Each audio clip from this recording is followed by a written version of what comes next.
Hey guys, Rob with another RubberToe Assembly video of a 20x8 shed with snow load. Getting right to it, the windows. BEJ is the bag that you want. There's two of these bags, and that's the hardware that has the little plastic locks in it for the windows, for your two window panes. I'm going to show you how these go in. Basically simple. You're going to have a lock on the top left and a lock on the top right. That's going to keep the window in there. And I always put the windows in at the end because I like to be able to access put your arm through the window if you need to when you're building the shed.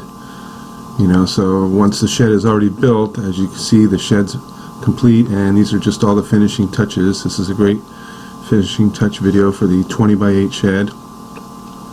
And there's one lock already put on. You want these windows nice and clear. You can see through them, so you peel both sides. There's one side, and then here's the second side.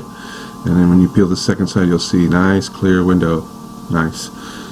And it kind of only goes one way. I'm going to show you right here. It drops right through the top from the inside, pointing outward on the outside of that edge, and then it tucks in right in the middle there, just as you see, and then slides down into the groove, into the channel, and then you slide that little lock at the top that I put on, and that holds the window in there.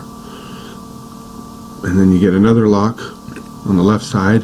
You can put these screws, you know, nice and snug, or you can have them a little bit looser. I like them snug so that they have a nice tight lock when you lock the windows. That's what you want in a lock, is something that'll lock tight. I don't like loose locks, but some people, they don't have the strength. They like to open them nice and easy. That's fine. Anyways, the last thing is this little set screw. Goes right inside the window here, and it's about 80% of the way in there, so it still locks it in there, and you can still access it. Alright. On to the shutters, which is these two bags, BJI. Very important. These screws are a little bit longer and have a point, and they're only to be used for the shutters. We're getting right to it. You put the first screw right through that little circle area where it's going to go, and it comes through the outside. It's pre-marked holes on this shed. Makes it easier. Find it. There's your hole that it goes into on your shutter, and make sure these slats on the shutter, see how they're pointing down, so it looks like a shutter, a real shutter.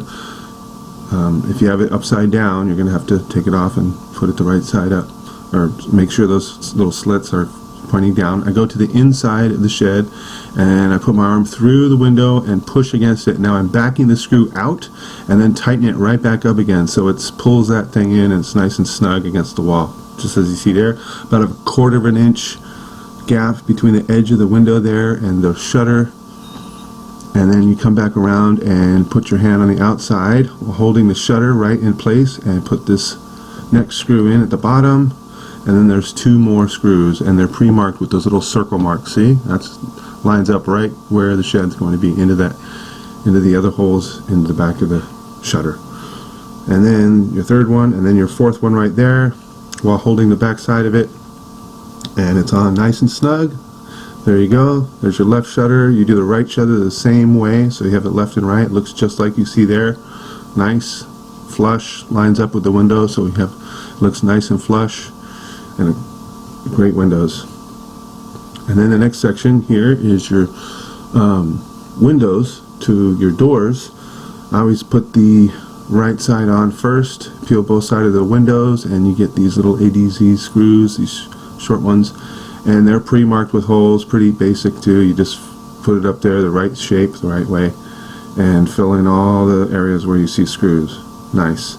And I like to leave the other side door for last, because once you put both windows on, if you have the door shut, you can't get through. You gotta put your arm through the window. Anyway, after the window's on, this little pouch goes on.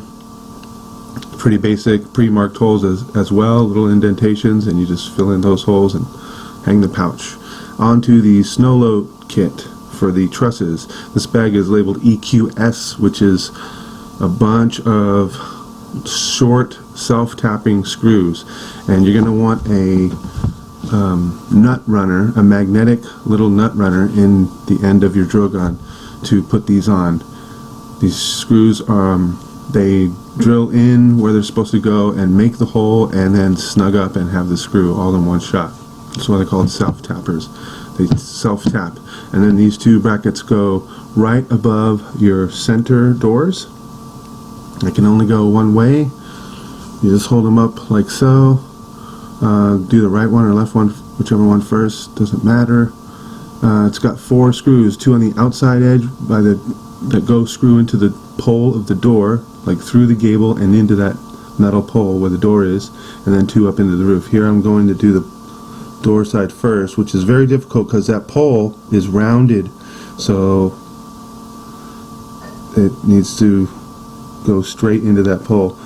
And then you put one here at the top, and here's where you want to make sure you always have your eye protection and on, and proper safety attire, because there's you're drilling a hole, so there's little metal pieces, and you want to keep them away. And then you got your magnet there that holds the screw into that little nut runner, and you want to make sure these go in nice and straight. Probably have to back that last one out.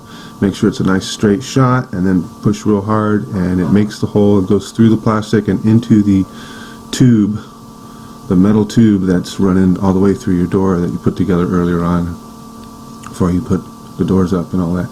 And then you go to the next bracket, drops right into place, just like the other side. It drops into place, and it gets 4 screws as well. Here I'm doing the top first. Again, make sure you wear eye protection, because you have, little pieces of metal that come out when you make the hole, and so yeah, put those in the same way you did the first side. 2 screws here at the top. Sometimes I put one at the top, then one on the outside edge, or vice versa. Outside edge start first, and then one at the top, so it's holding both sides, and then fill in the other 2. Here I'm showing you can also put those 2 at the top, and then the other 2 over by the door. It just felt, this particular bracket felt like, okay, it's right into place, and whatever's comfortable while you're right there, put these screws in. And here's where you're drilling into the tube of the door. So you want to make sure it's held nice and straight, and that magnetic nut runner is going to help a lot. Nice and straight. Here I use 2 hands on the outside just to get a nice straight shot. These little short screws want to miss the spot a lot of times, so it takes a lot of practice and could be real difficult. Just be patient. Anyways, you see here, finishing touches. You got your windows on those doors, a pouch installed, those little hooks right there. All the walls have these little square areas where the little hooks hook into place, and you go through here, double check all your screws on your roof and your skylight area. Make sure at this point, all your screws are installed. Looks like the skylight there needs to be finished there still. So anyways, the trusses, as you see there, all installed, and there are brackets across each roof tile. These last trusses are going to get these last short braces across the middle here, and they're going to use the same short screws, and you just tack them on just like you see there. I slid it up that pole and into the groove of the truss where it's supposed to go, and then it gets one on the other side, so it's kind of holding it. The opposite side gets 2 more on each side, as you can see here. Boom, you just self-tap those right into place where they go, and they are installed. That's how they go. Takes 4 on those, and that adds to the strength and support of each truss. I went ahead and slid them on earlier when I built the truss, and so I would just have to slide them on, slide them up, and put them on. And then these gussets go on both sides of the trusses, and they take these little self-tappers as well, like 5 or 6 of them on each one. I start one up, I line it with the edge right there. You see it's lined up with the edge of the bottom brace, nice and flush there, and there's a little cutout groove on each gusset. goes around that first bolt that you saw there. And then I put one more on the outside. Got 3 to start it, 1 in the middle to the outside, and then fill in a couple of holes in the middle there. Again, you know, wear some safety protection because you're drilling the hole, which means you're going to get little shavings of metal, maybe dropping around different places. If you have to get up on a ladder, most people, you have to get up on the ladder and do these things when you're on a ladder. So when you push, you know, just be careful when you're pushing up on a ladder, because you got to push real hard to get these screws in. But they drill the hole and they self-tap all in one shot. Kind of nice. And there's quite a bit of them, you know, there's like 6 screws on each one. There you see the little groove going around that little nut and lined up flush with the bottom brace. Put one on there, see how it's tacks it right on there, and then I make sure it's nice and flush, lined up at the top. Put a second one, third one, fourth one, so on. All these little screws go in. And this could be quite time consuming, but once they're all installed, it's going to add to the strength and support of each one of these trusses. You can see all these brackets installed on the trusses now. Your skylight all the way across is completed, looks good. Make sure all these screws are in. Your roof tile screws, little self-tappers on each gusset all the way down. You can see the gusset on both sides of each truss. Left side, right side, both sides of each truss. And I think your center truss gets one on the inside and on the outside towards the front, because your center truss is a little bit different. It just gets these 2 towards the back. The front it's freestanding, has a bar tube across the front for your center doors, so it's a little different. Just the back gets 2. But yep, you can see both sides right here. Time consuming. Making sure I didn't miss any of these screws, coming back and filling in the holes with all the screws on each gusset. So all the gussets are on left side, right side, and installed with all these screws. And this should definitely use up all the big bag of screws, all these little self-tappers. And there you have it. All the finishing touches should be all finished after this. 20 by 8 with the snow load roof supports. Hope this video helps you guys, and please like and subscribe. Thanks again for watching another RubberToe video. Over and out. Take care, guys.